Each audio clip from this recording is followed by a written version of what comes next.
And now taking us further into the next phase of our trip into Psychedelia Britannica, the beginning of a two-part interview with author Simon Wells, author of Mad Day Out with the Beatles, Your Face Here, British Cult Movies Since the 60s, Quadrophenia, A Way of Life, 8 Arms to Hold You, 50 Years of Help and the Beatles, Butterfly on a Wheel, The Great Rolling Stones Drug Bust, his novel, also drenched in psychedelia, The Tripping Horse, The Beatles, 365 Days, Charles Manson Coming Down Fast, The Rolling Stones, 365 Days, and with no further ado, Mr. Simon Wells, an expert on all things psychedelic and 60s.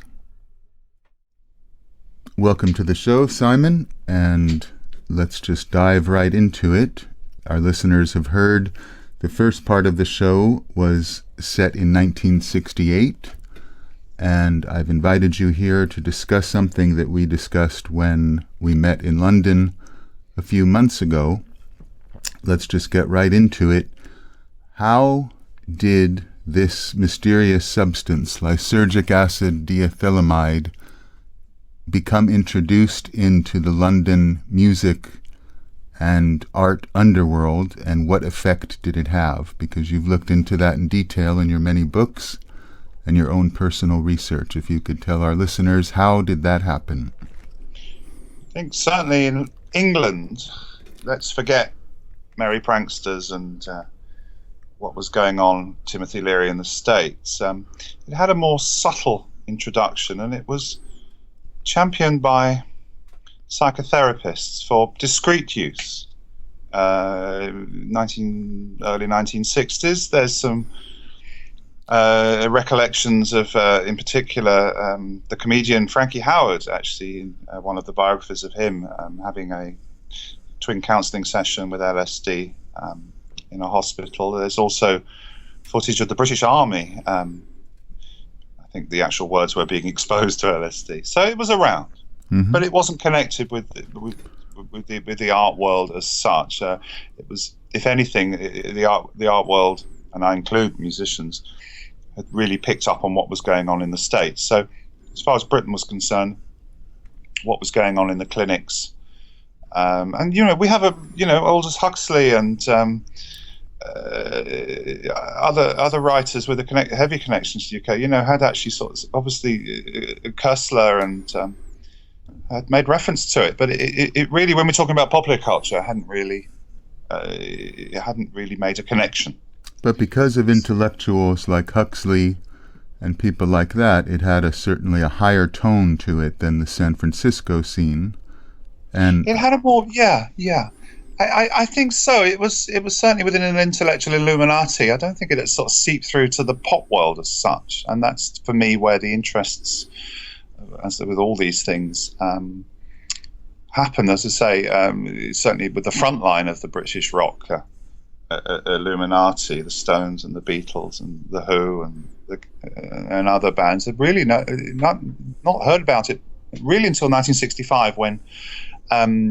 We're looking at the Hollingshead arrival, the Beatles' introduction to LSD in the grand scheme of things was quite late.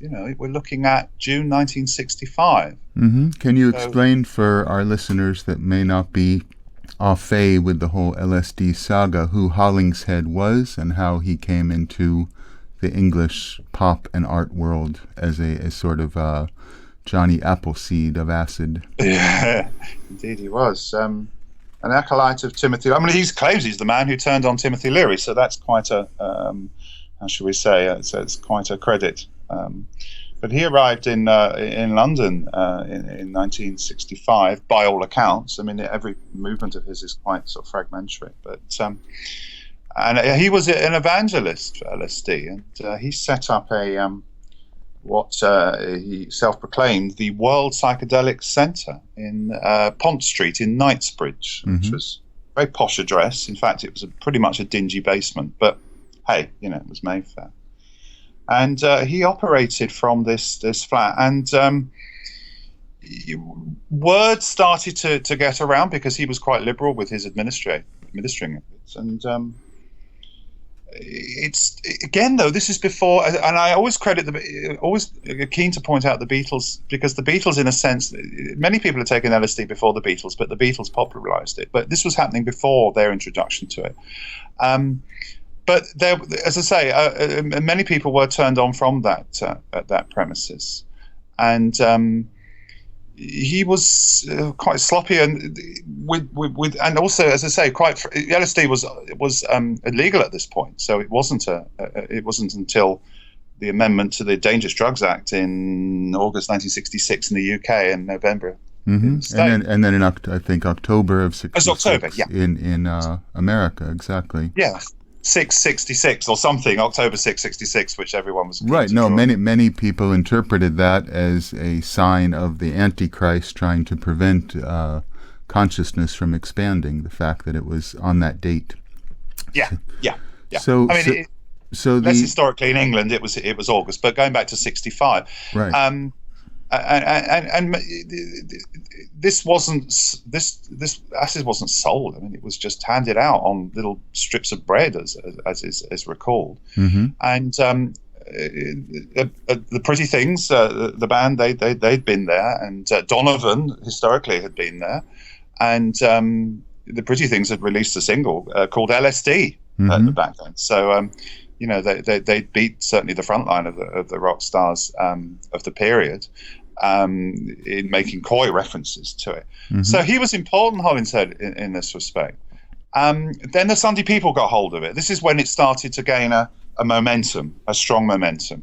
Sunday People, for your international listeners, is a pretty tawdry tabloid, but of course, the LSD being fantastical in its elements. Mm-hmm. The Sunday People were keen to expose this. So this was all exposed. But again, the drug was still legal. So it was still occurring at this time. But then, of course, within the people who are being exposed to it, this then brought the whole Playboy network of Polanski and the other characters who were tripping into pardon the pun, into the UK to make Polanski was involved with a film group called Compton.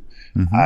And they were making very cheap B movies prior to I think it was either Cul-de-sac or Repulsion, which was his first sort of more imaginative work. Mm-hmm. But they were part of it. They were part of a set at the Playboy Club, which were certainly freely using LSD. And this during 1965. The head bunny at the Playboy Club, a woman by the name of Cindy Berry, had a partner, soon to be husband too, called John Riley, who was a dentist. He was the Beatles' dentist. Mm-hmm. And so this is where it's very, very muddy, but if you pad through it carefully, you can see that the actual connection is quite academic. That the LSD was being distributed quite heavily in the Playboy Club, and this character was keen to turn on the Beatles. Mm-hmm. And obviously, with the head bunny as his conduit of these for the LSD, this is how it actually happened. And again, I have certainly. A few other notables have attempted to pin down a date for this, but we're looking at about June 1965 that actually Dr. John Riley slipped LSD into the Beatles' coffee at a dinner party in a premises just off Hyde Park at Marble Arch. Mm-hmm. That was George Harrison and Lennon, if I'm correct, at first. You're absolutely correct, Nicholas. Yeah, George and John and their wives had been asked by. I mean, Riley had been in. Now, this is really interesting, and I don't know if your listeners would know this, but Riley had been in the slipstream of the Beatles movements for at least 2 years. And what's interesting, as their dentist, he'd accompanied them over to Bahamas for the filming of Help, and had sort of tagged them on other journeys as well. Now, my understanding is you don't normally have your dentist come over to. On holiday with you. There leaves some room for speculation as to his actual role. I personally think that as a dentist he would have a prescription legitimacy, if that doesn't sound too over wordy. I would like to imagine that his legitimacy as a dentist would mean that he could get hold of various substances, which, Valium or amphetamines or whatever, which were possibly obtainable at the time, and having him around would make that easier. So that's my own feeling on it. Mm-hmm. So he certainly was he was a pharmacist. He also, and again, your listeners might not know this, he worked on the Fearless Vampire Killers, the Roman Polanski film. I was going to connect to that, and in that context, where we will head towards the end of this interview, which some of my listeners will already guess, it's very interesting that the Polanski circle, including the actor and drug dealer Ian Quarrier, the Canadian who gave Sharon Tate and Roman Polanski their first acid trip together, is also connected to the same circle as the Beatles acid conduit. So we have the Beatles and Polanski at the Playboy Club and in all the hip nightclubs of 65, 66, 67, deeply connected. And of course, when that jumps to California, which we will get into later, that same entourage leads to another bad trip. So it does, doesn't it? And the spider's web, which connects this pretty sad tale, is closer than we think. Mm-hmm. I know when I was looking heavily, and I didn't really know this till afterwards, but when I was looking quite heavily at the Manson case, and I was poo-pooing a lot of Bugliosi's, connections with the Beatles through the White Album, mm-hmm. As merely sort of like, ambient stuff picked out the air. I wasn't to know that actually it was far closer. There's I wouldn't even say 6 degrees of separation to it. It was intimate. That the whole drug scene and the connections between Polanski and London, and without digressing too much, and I do want to get back to how the Beatles and Riley introduced acid really in a big way into the rock and psychedelic underground, but people like Peter Sellers, who was very close friends with Ringo, was very much part of the Polanski circle in LA and in London, so they had many mutual friends. And of course, Paul McCartney knew Brian Wilson very well when Manson was at the Beach Boys recording studio. So the connections are literally just one phone call away from each other. Yeah, I mean, this is 1965, 66, pre-internet by 1,000 light years, and yet the connections are even closer than one could imagine today. So, just to reiterate this, the main connection is usually LSD or psychedelics, one way or the other. That it's people knew each other's dealers. That's very often the connecting link. I agree with you, and I think that LSD in its infancy at that point. This is probably even pre-Owsley LSD. Mm-hmm. So we are probably looking at and I wouldn't even say manufacturers. I think we're looking at people with inroads into the pharmaceutical line. Mm-hmm. So over the John Riley acquisition, again, if one reads the raft of Beatles books, it's never really been tackled where the LSD came from. But to me, and I'm sure to yourself, that, it's academic, that if Cindy Berry was the head bunny at the Playboy Club, this is obviously he was privy to that, and equally being part of the Polanski circle with that. It's all linked. Mm-hmm. And the night of the Beatles first taking acid has become almost a myth and legend in itself. Could you relate that? And indeed, I can. I mean, John Riley had been part of a loose ensemble of the Beatles, or at least John and George's circle as their dentist, but he'd also accompanied them to the Bahamas for the filming of Help. But again, I think John and George knew his place, so he was just happened to be useful for certain tasks. But anyway, he according to all the reports, he'd been continually asked them to come for dinner, and during June of 1965, where the Beatles' calendar had sort of hit a brief hiatus for after the filming of Help and before the US tour, July, August 1965. They had gaps in their diaries, so they consented to go to dinner at Riley's flat in Strathern Place, which is just off Marble Arch in London, and with the proviso that they were off to see a band afterwards called Paddy, Klaus and Gibson.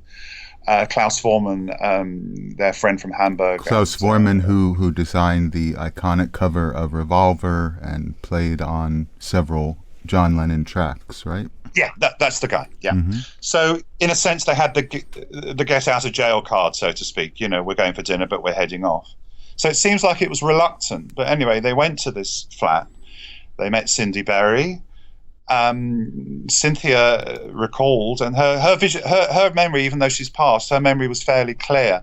She recalled 6 sugar cubes on a mantelpiece, and she said to Riley, "What are they there for?" And he just said, "They're for the coffee afterwards." So they had this meal.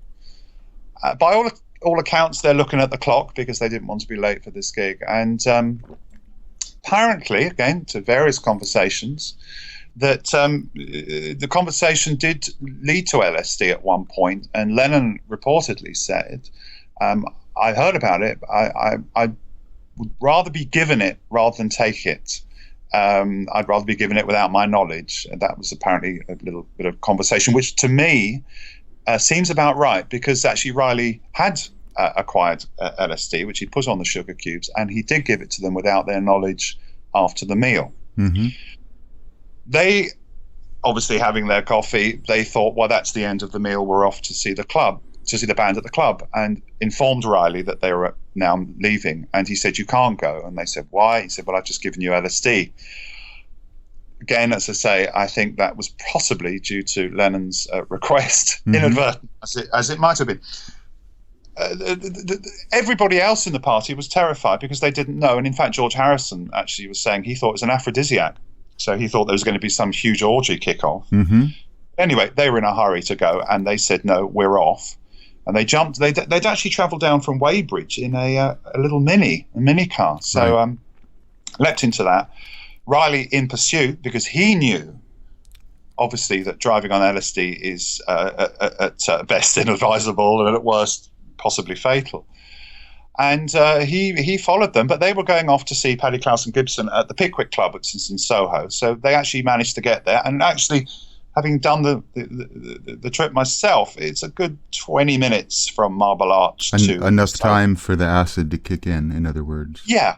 They obviously got there without it kicking in. So they were sitting in the club, and that's when it started to manifest itself. You know, we are looking at pharmaceutical LSD now from... 1965. So, you know, for those who monitor the strains of the drug, I imagine that it was a more virulent strain than is what is commonly used. Yeah, incredibly so. Nothing to do with the street drug that is currently sold under that name. It was another dimension. Yeah. Another dimension, absolutely. So they're in this club. And again, you know, the reports are, and I suppose for those familiar with drug use, that but having said that, you know, if one is administered without any real prior knowledge or understanding, it's still terrifying. Mm-hmm. So we're talking about elongated tables and roofs that fly off and all sorts of crazy things going on. Riley by this point had lost them, and he ended up on his own trip with Cindy Berry, apparently driving around Hyde Park Corner. And then all sorts of horrors there. But they continued with their trip. They then, in various states of elevation or hell, they meandered from the Pickwick Club just a couple of hundred yards to the Ad Lib Club. The Ad Lib Club at June 65 was the club at the moment. There was a few clubs at the moment, the Bag of Nails or the Scots of St James, but by June 65, the Ad Lib was the club at the moment, reached by an elevator. And the group got in the elevator, and of course, once that started moving, they felt they were descending rather than elevating into hell. Entering the Ad Lib Club, this is the other thing which they talked about. They talked about. I say talked about because obviously 3 of those 4 people are dead now. That they'd have moments of repose, and then moments where it would kick back in again. Lennon was, after he sort of become, if it's possible, accustomed to what was going on, he was starting to enjoy this. And that, I think, at that moment, he was also claiming that he'd taken speed as well. So you can imagine what's going on in his brain. Mm-hmm. The others, not so much. They stayed in the Ad-Lib Club till dawn, when George Harrison drove them back to his house in Esher in Surrey. It's about 20 miles away. And the whole notion of someone driving under that sort of drug, even at 5 or 6 in the morning, is amazing that they got there in one piece. Harrison would say he was only driving 15 miles an hour, but it felt like 1,000. And Mm-hmm. they're all screaming their heads off. They arrived back at Harrison's bungalow, and they endured the night. Lennon believed this is another one for Beatles scholars. Lennon believed that he was in a submarine in Mm-hmm. the. If you've ever seen, I wonder where you're going with that. I can't. Well, if you figure ever out. see pictures, if you ever see pictures of the bungalow at the time, it was indeed yellow, Mm-hmm. and no one seems to draw that connection together. So but anyway, the result of that night was a game changer for the Beatles. And they blew their mind in a car too. You see, this is it. This is more than likely that maybe Tara Brown wasn't the inspiration. I mean, but I certainly feel that night was a game changer. They hit the wall and they went on another direction. Well, a game changer not only for those individuals, but for the whole culture at the time.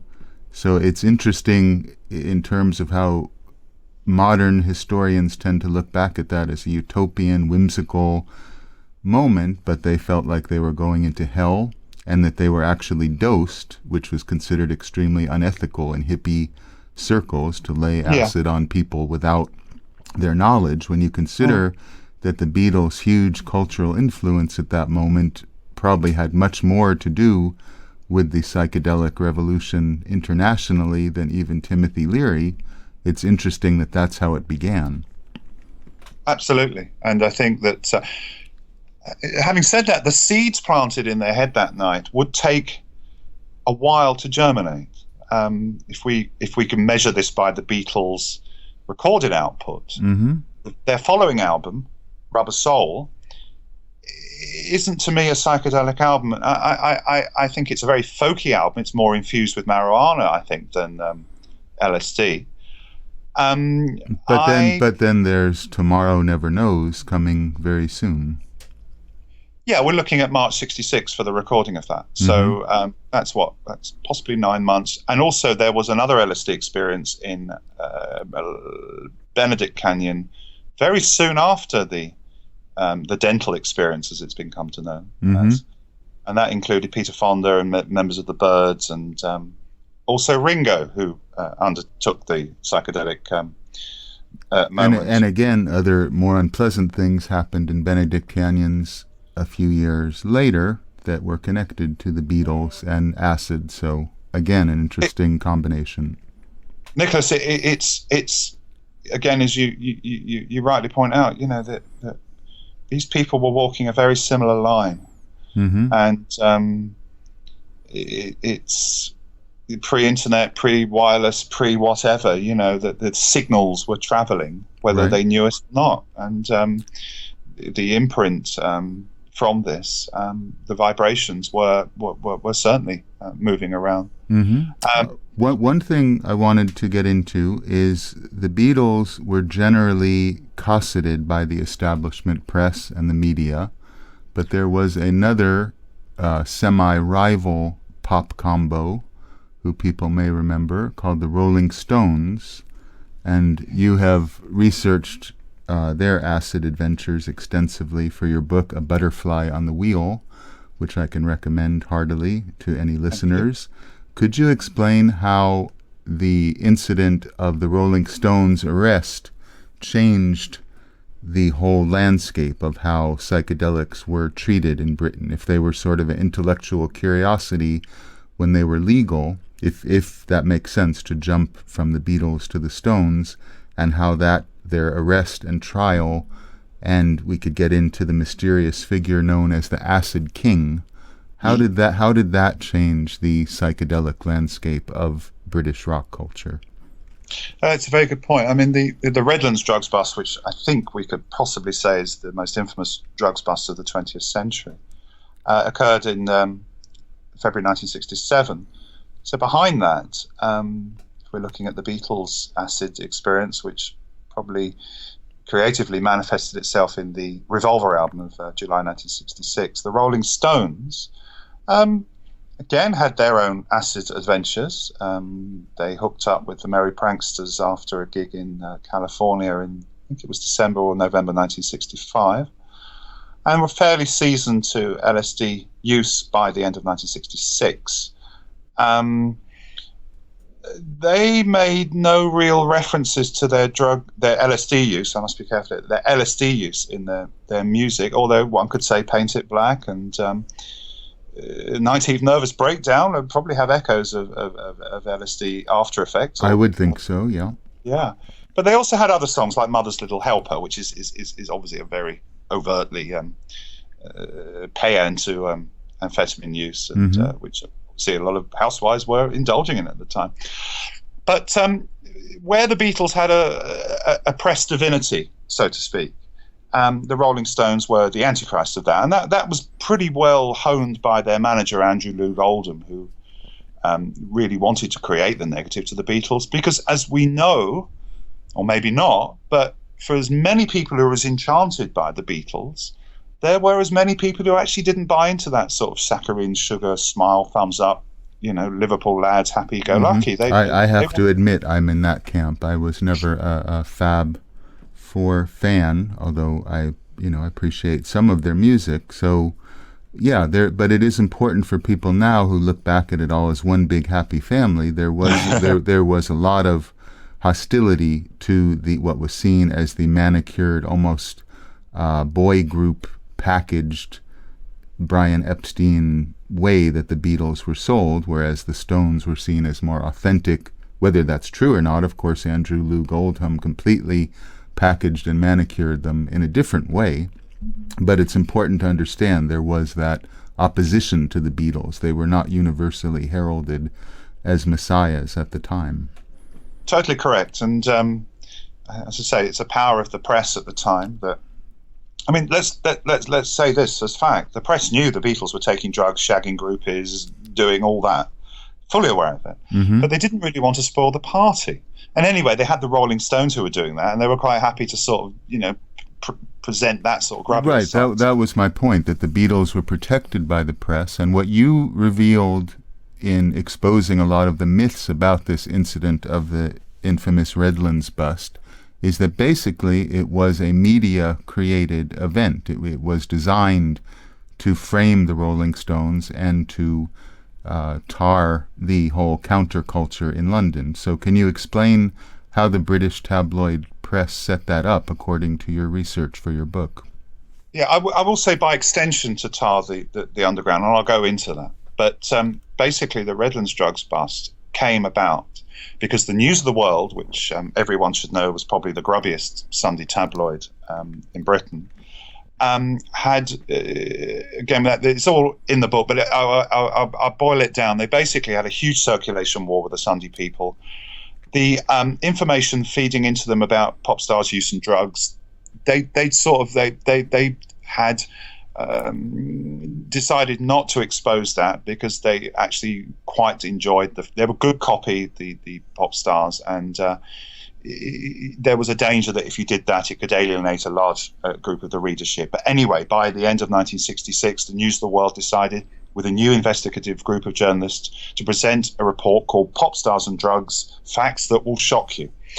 And this was to run over a few weeks in the beginning of 1967. The first supplement concerned Donovan, who had been busted by Sergeant Norman Pilcher, the year before.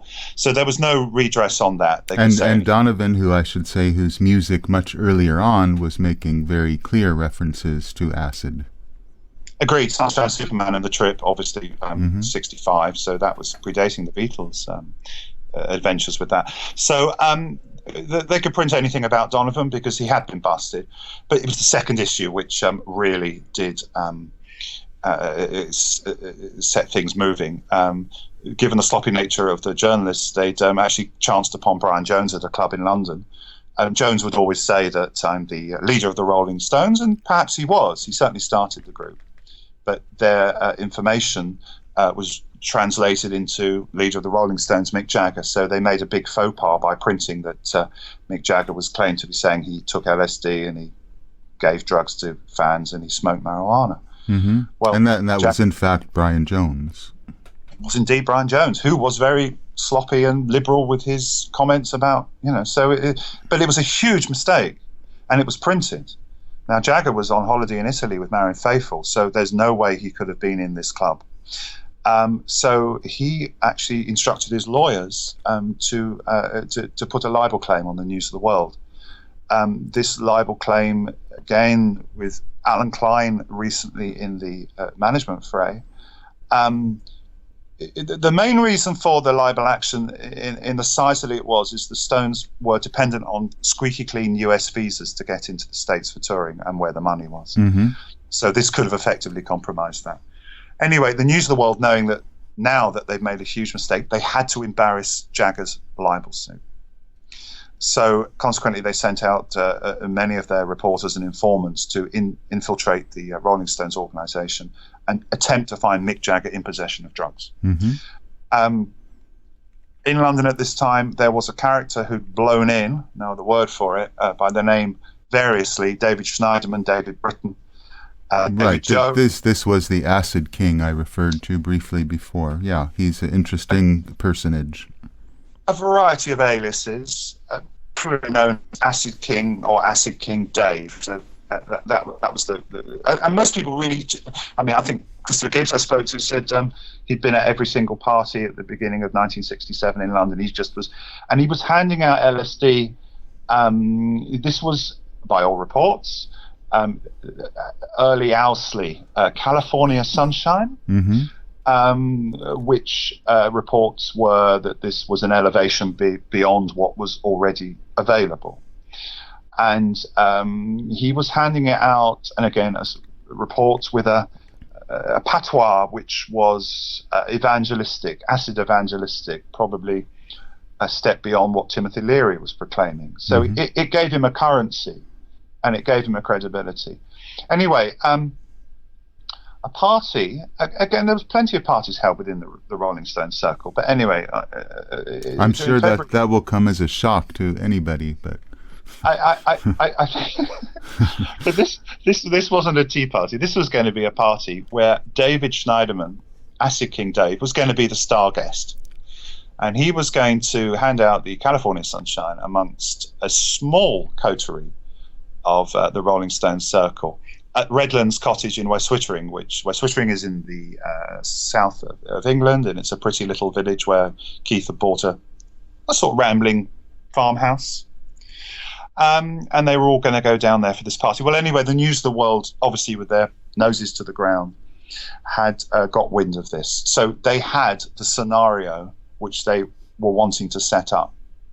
So Acid King Dave was going to be the star guest at a party which had been arranged actually by Robert Fraser for Keith Richards, who'd been actually in Munich with Brian Jones and if you can, during our tour in January of all of these psychedelic hotspots in London, we went to Fraser's gallery. Maybe you can speak about his importance for a moment.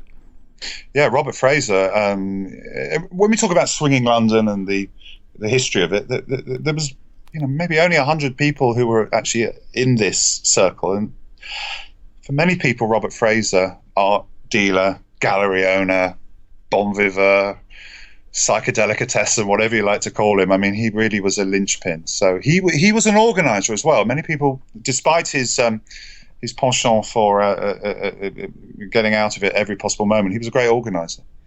And so he was the one who organized the Redlands party. And Richards, when he arrived back from Munich, it had been arranged in his absence. So this is interesting when the history books will tell us Keith Richards organised a party at Redlands. It wasn't. It was Fraser organised this, but again, the centrepiece of it was Acid King Dave, who was going to administer his Californian Sunshine with the attendant patter that he liked to put with it at the party. So this party was arranged, and it was a very small group of people who were sort of coming to it. I mean, the main characters who sustained the weekend were Marion Faithfull, Christopher Gibbs, photographer Michael Cooper, Robert Fraser, an interesting sort of small band of people, really, who were all pretty much known to each other. But actually, according to your book, you had discovered that George Harrison was almost involved with it himself. Well, yeah, there were various people who popped in and out. Mm-hmm. And Harrison was one of the characters who popped in and out to the party. Mm-hmm. It has been the stuff of discussions that the police, and if I can get into the whole where the police get involved, mm-hmm. and then I'll bring the George Harrison bit in. Mm-hmm. The News of the World now had the setup. We have a party where Mick Jagger is at. The likelihood of drugs being used is strong. Whether the News of the World knew about Acid King Dave, according to my researches, no, they did not. They knew there was a party going on, and I think with their noses to the ground, that was enough. This came together very, very quickly, and the paperwork bears this out, Nicholas. So and many people will say that this was months in the planning, and that the strike against the counterculture, had been long in waiting. Not from what I detected. In fact, the search warrant was signed off at 3:00 on the day of the raid. So it was a much more spontaneous attack than has been previously suspected. From the paperwork, yes. Mm-hmm. If anyone had this beyond that, then I haven't heard it. And as you know, we perhaps are not too enchanted with the legend that the fact usually is more spectacular, and the fact that the party wasn't really arranged till the Friday. So, I think we share this in our research and our writing, that we seem to delight in puncturing these legends and myths and getting to the more banal truth of what actually happened. So I appreciated that about your book very much, that you exploded a lot of the fairy tales about that incident. Yeah, and fairy tales is a good word for it, because many people want it to be what they want it to be, and but what really happened is still very fascinating. And as I say, the search warrant is implicit that it was signed off at 3 p.m. So there's nothing more you can do with that. And having contacted a few of the police officers, or who are still alive, and looking at the paperwork which I managed to get hold of. This was just going to be a raid. And why? It always struck me, for a party where there's only 7 or 8 people present, why you'd have 19 police officers, mm-hmm. And also the chief constable of Sussex on the raid as well, which was unusual. The police's hand was forced by the News of the World. The News of the World rung London Drug Squad to say that the party was going ahead and you should really raid it. And the head of the London Drug Squad said, well, 1, it's outside of my manor. This is London. But 2, I'd be very careful, because this could backfire. Mm-hmm. This could actually backfire. So he passed on it. But undeterred, the News of the World contacted local police in Chichester.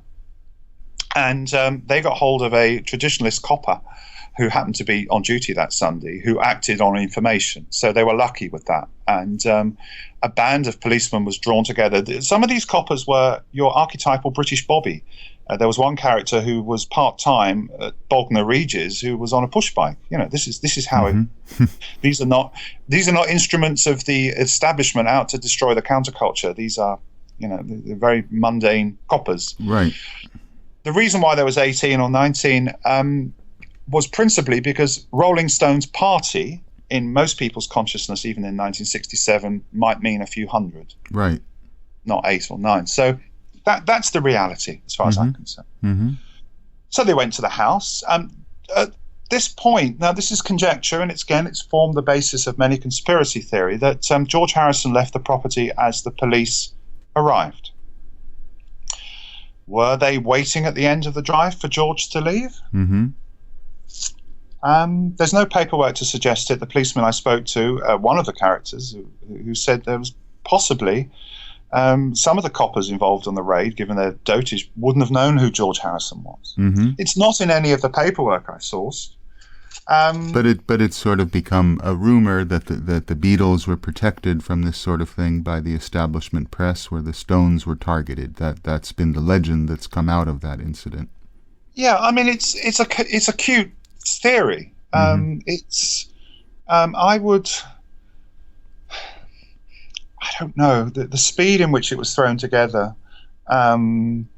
would suggest. I mean, it could have been an embarrassment for the local police, and I say local police because it wasn't a national police force; it was a local parochial police force.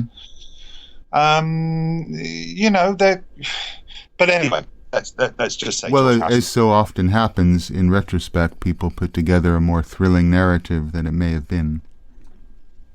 Yeah, I agree with you. Mm-hmm. And as I say, I think it's possibly coincidence. Mm-hmm. I don't think that there was that much forward thinking to say, well, oh, okay, here's another scenario for you. Let's say George Harrison stayed the entire night through to 6 o'clock the next morning. You know, would those 18 police officers still be at the end of the drive? I don't know. It doesn't seem plausible to me. I think it's sheer coincidence. Mm-hmm.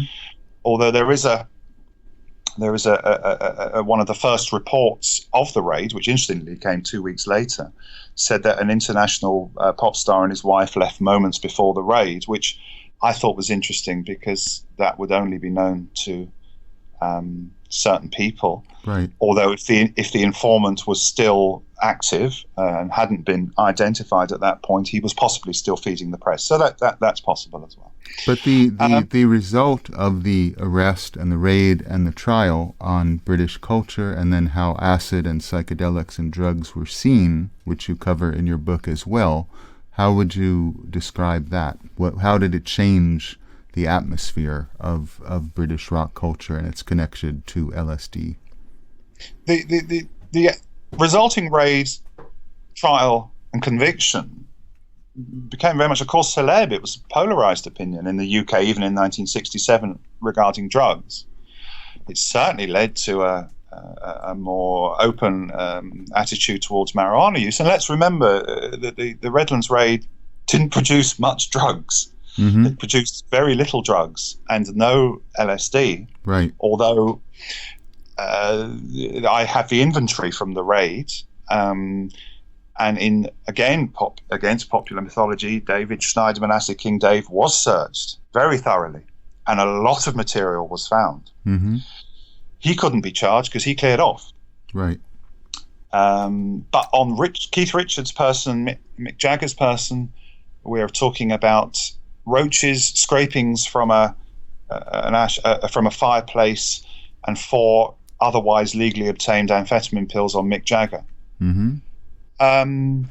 But of course, this dovetailed with the Summer of Love. So, in as much as certainly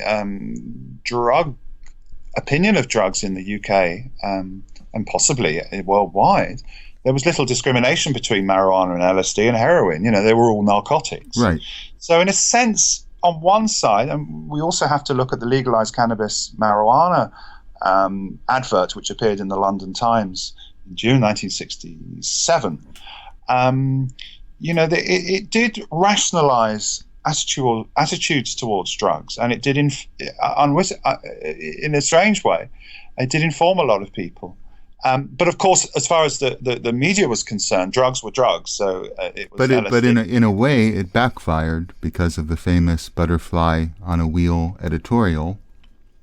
It backfired if there was a deliberate effort to destroy the counterculture. It actually led to a more tolerant and mature approach to drugs in a way. I totally agree with you. And actually, again, against popular mythology, the establishment saved the Rolling Stones.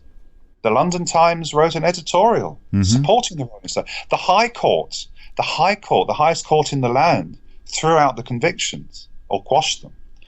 Right. This is not the establishment trying to destroy. And believe me, and I think we know this. If the establishment wanted to destroy the Rolling Stones, by God, they would have done it, and they would have done a far better case. Well, that's the problem with a lot of these conspiracy theories, is that if powerful people want to get something done, they would do it a lot more efficiently and quickly than that sort of shambolic chaos. It's, to me, and to you, I'm sure it's academic.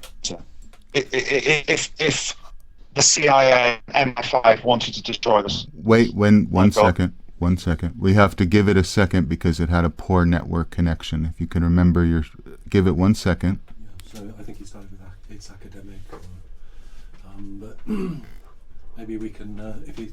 That seems okay now. Try to speak, and you were saying if the CIA... Yeah.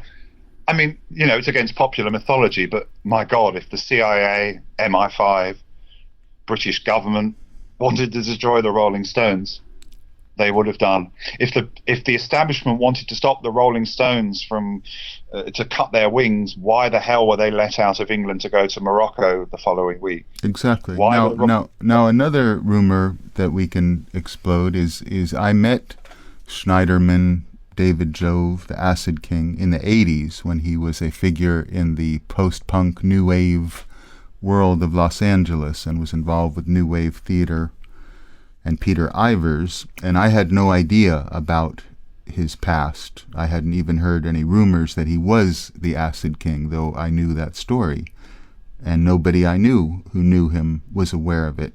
Can you just briefly explode another myth that you addressed in your book, is that he was an informant or a narc or a snitch or was sent in to destroy the Stones? Yeah, I mean, it's something which is a heavy number when it's presented to you, that someone who's, according to legend and according to the author Philip Norman, who put this together, Philip Norman, who wrote the book Sympathy for the Devil, I believe it's called. Right. That Schneiderman Jove, Acid King Dave, was stopped at British Customs with a quantity of drugs, and apparently forged a deal with MI5 to infiltrate the Rolling Stones circle, the result being that a bust would occur which would then damn the Rolling Stones and by extension rock culture and draw a strong line with drug use. Mm-hmm. And according to legend, this is what he did. Every piece of evidence that I've seen refutes that. Mm-hmm. I spoke with his close friend Ed Ox in the States, and we had very long conversations about this. And he did say that, and he said that David had a hint of the narc about him. There was a mystery around him. He was determined, and he was shadowy. That I can testify to. He played up a mysterious attitude, but that could have been play acting. This is the other thing, that he didn't promote the fact that he was the agent provocateur, supposedly, allegedly, for the Redlands raid. But he certainly carried a mystery with him. Mm-hmm. And Ed had said he'd mentioned to him a couple of times about this, and he was very, very dismissive of he didn't want to talk about it. So where Philip Norman got this information that he was an agent for the MI5 or the CIA, I think from his imagination, from what I've seen, in the realms of fantasy. But do you know what? It's cute.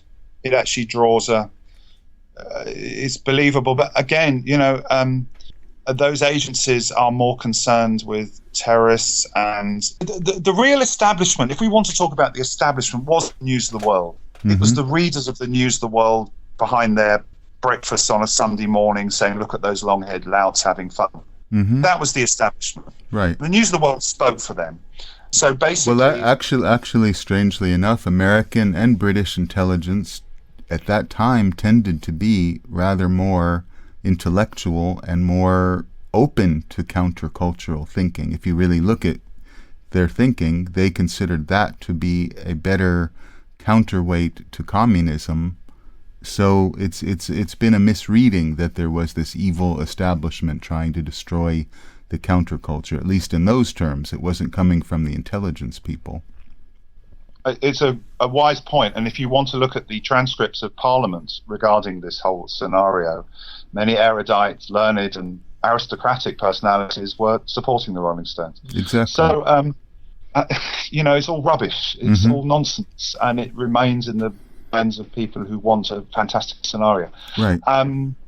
But by extension, as we were talking about the whole drug culture, it basically threw the doors open on pop group, and ultimately the News of the World achieved its objective: pop stars and drugs, facts that will shock you. They got that across. Right. It threw the doors open. Now people knew that pop stars took drugs, a reality that was hidden up until January 1967. Okay, now let's switch a little bit to the effect that LSD in British rock culture actually had on music, technically and specifically, compared, as you mentioned before, the Summer of Love and the San Francisco scene had already been deeply drenched in acid for years. But the musical results are fairly conservative and timid. They're basically extended blues jams and that kind of thing. Whereas the British groups, especially as it got into the second wave of groups like Pink Floyd, went much more sonically adventurous, as did the Beatles, the Stones, at least with Satanic Majesty's Request. And the effect of LSD on British music specifically, why do you think that was so much more adventurous and even got into more avant-garde streams being brought into pop music in a way that really didn't happen with the San Francisco psychedelic music?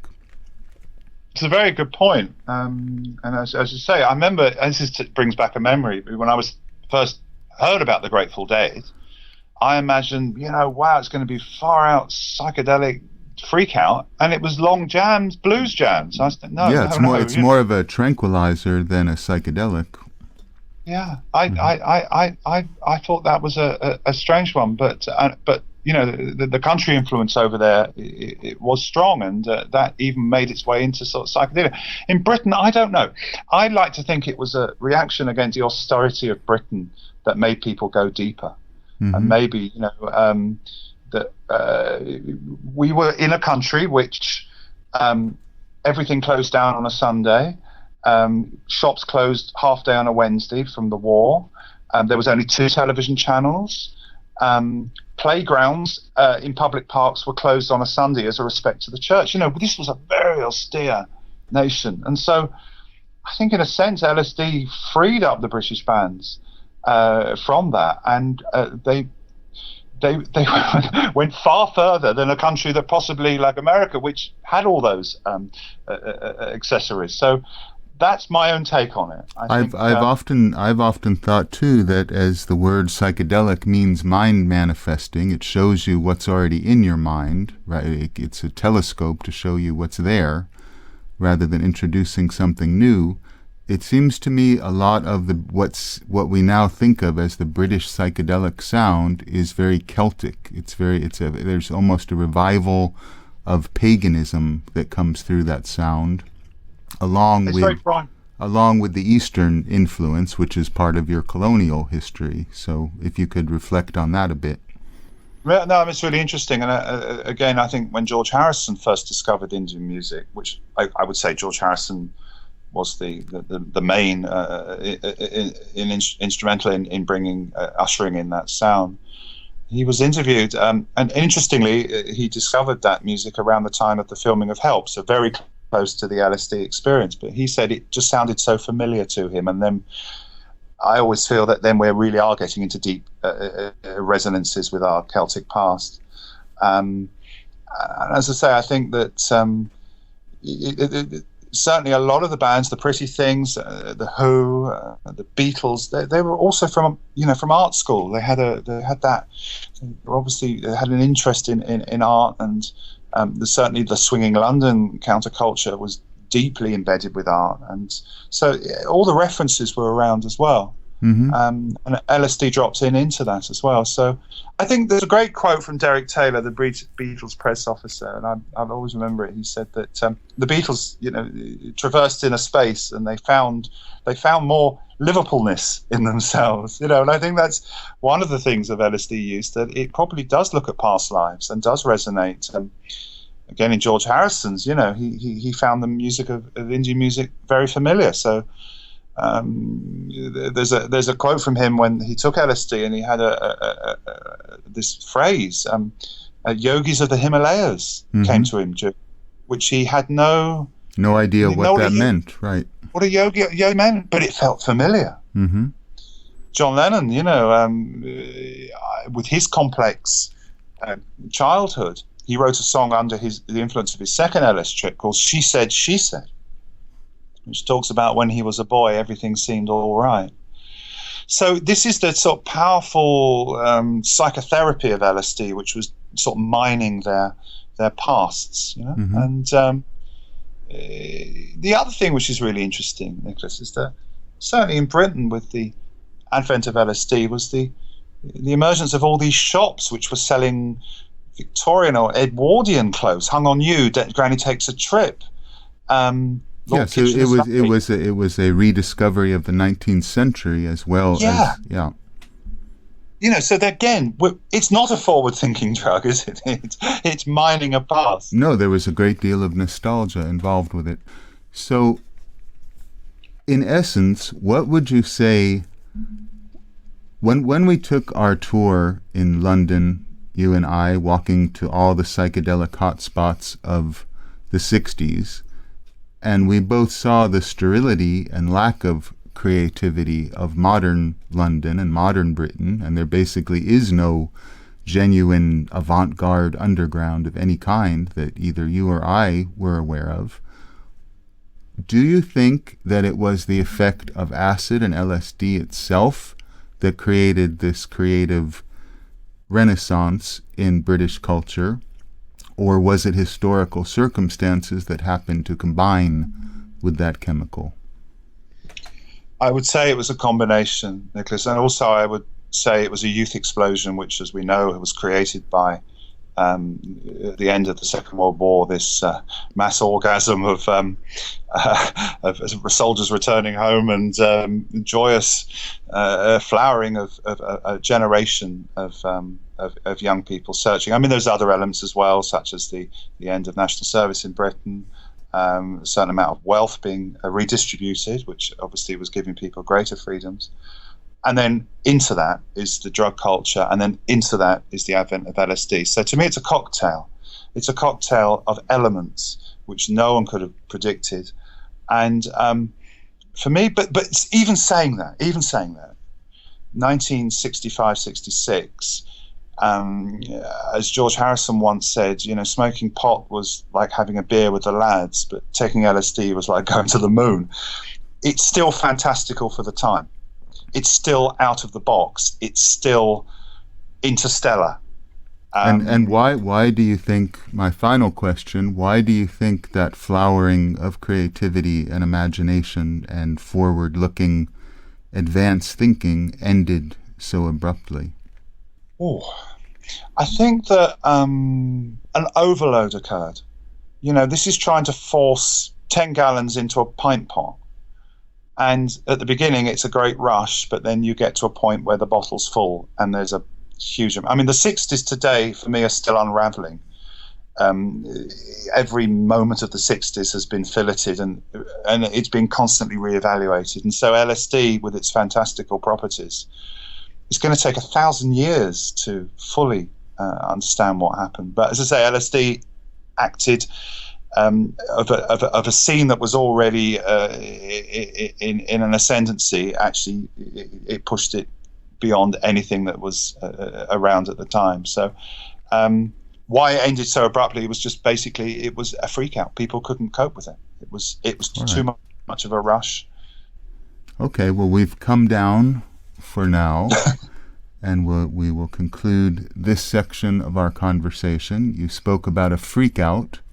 We will continue with part 2 shortly, and the freak out of 1969. Until then, thank you, Simon, for joining us on the Nikolas Schreck Show, and stay tuned for part 2 coming up in our next episode.